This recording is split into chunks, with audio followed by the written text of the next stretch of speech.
Hello, everyone. This is Andrea Benjamin coming to you with the week 5 lecture. I actually had the live lecture a little while ago, but forgot to hit the record button. So I am having to re-record the webinar. In week 5, we're talking about promotion, which is the P part of the 4 Ps in the marketing mix. And chapter 6 is what we're utilizing to learn about concepts such as integrated marketing communications, which stands for IMC. The one thing I want to tell you about integrated marketing communications, its goal is to deliver a consistent message to consumers through a variety of media options. The example that I use for IMC is the UPS campaign, What Can Brown Do For You? The reason why I use that is because in the radio advertisements, in the television advertisements, on the truck, in the brown uniforms, agents that were coming to my door, everything reinforced the message of what can Brown do for you. And so it was an integrated theme across different media. And the media are radio, TV, direct mail, any type of way of communicating with the consumer. And so what can Brown do for you was the consistent message throughout everything. And so that is my example of an integrated marketing communications campaign. And so if I were to think about a second campaign, just to illustrate the point, the one that I came up with was Chick-fil-A's Eat More Chicken. It's a consistent theme that's been around for a while. They use that same theme in newspaper advertisements and also television advertisements. So it's across different media, and it is a consistent message. So that would be another example of an IMC. So I'm going to use the assignment to try to illustrate a couple of points. And so part 1, you're to use each one of the 5 tactics below: a press release, an email campaign, C, D, and E. And so you have to do all 5. And so just to illustrate a press release, I have some examples, the website, and an actual formatted press release so that you can see, give you some guidance on what it should look like. The first thing that you'll notice is the format and that it has contact information. And so you have to have that contact as a part of any press release. So these 2 slides will give you some information about how to do A in part 1 of the assignment.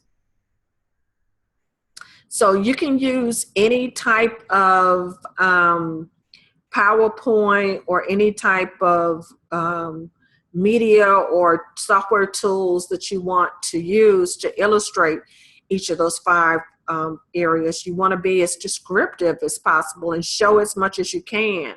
The television commercial says to submit the script only, but TV by its nature is visual. So if you're able to produce something, great.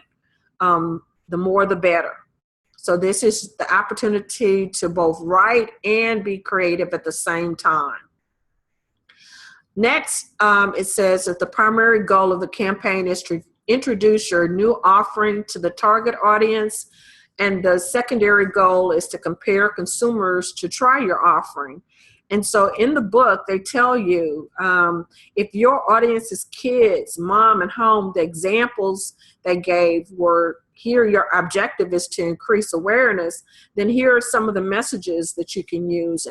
And those are some of the promotional tools that are available to you. So in the book, they actually give you the guidance on how to answer that particular part of the assignment.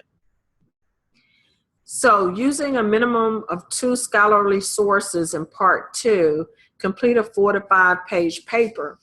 And so scholarly sources are peer reviewed. I believe we used that in week 1. So if you have any questions about what's a scholarly source, you should check with the library. There's some really good tools there. Explain your rationale for choosing the 5 tactics for your IMC. Be sure to incorporate concepts from the course. Here, you really want to look through the book, chapter 6. Let me just pull it up right quick.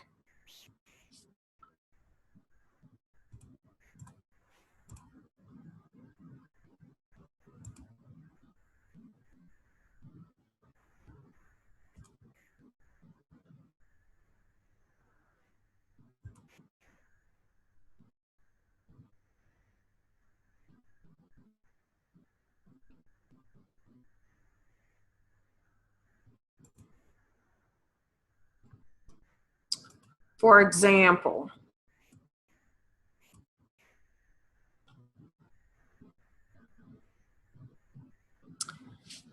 as far as tactics go, in the book, in chapter 6, they have examples. Like, for example, if you wanted to have a specific call to action, which is direct response advertising, then they give you some examples of what you can use in terms of advertising strategies.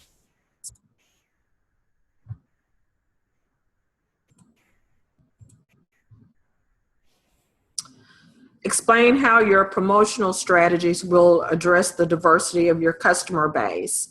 That information can also be viewed here. And these are promotional strategies. The group at the top is the customer base. Explain what other tactics you would use in launching a real campaign. So you have to kind of think about that and be creative, and what tactics you would avoid. Also, in part 3, it asks for how will you track the success of a campaign. And so are you going to track your website activity before the campaign runs and then after to see if you've gotten an increase? Which call to action will you use? Some commercials say if you call this number and then give them the promotional code SAVE20. Well, that's a call to action by giving you that discount code. And so trust me, they are tracking how many people call in and enter in SAVE20 to see the effectiveness of that television commercial. Then on the radio for that same product, they may have the promotional code SAVE10. And so they're tracking the effectiveness of whether they get more calls from the radio advertisement or whether they're getting them from the television advertisement. So those are some examples of how you can have a call to action and also tracking. So those are really the guidance options for the assignment. Take a look at the different YouTube commercials for the Swiffer WetJet. And the first one from 6 years ago is just saying the Swiffer is better than a mop. Then the commercial from 2 years ago is giving you a little bit more detail about how it's better than a mop and what the Swiffer can do versus what a mop can't do. So those are promotional tactics as well. And then from a year ago, it's giving you the commercial, but it's segmented to different target audiences. It has the dad and his son as one target audience. And then, of course, they also have the grandmom and the grandfather as another target audience. So look at how they use advertisements in different ways to communicate their objectives. So lastly, the question is, and I'm going to ask for the live lecture, what actions should marketers take to identify product gaps for marketing segments?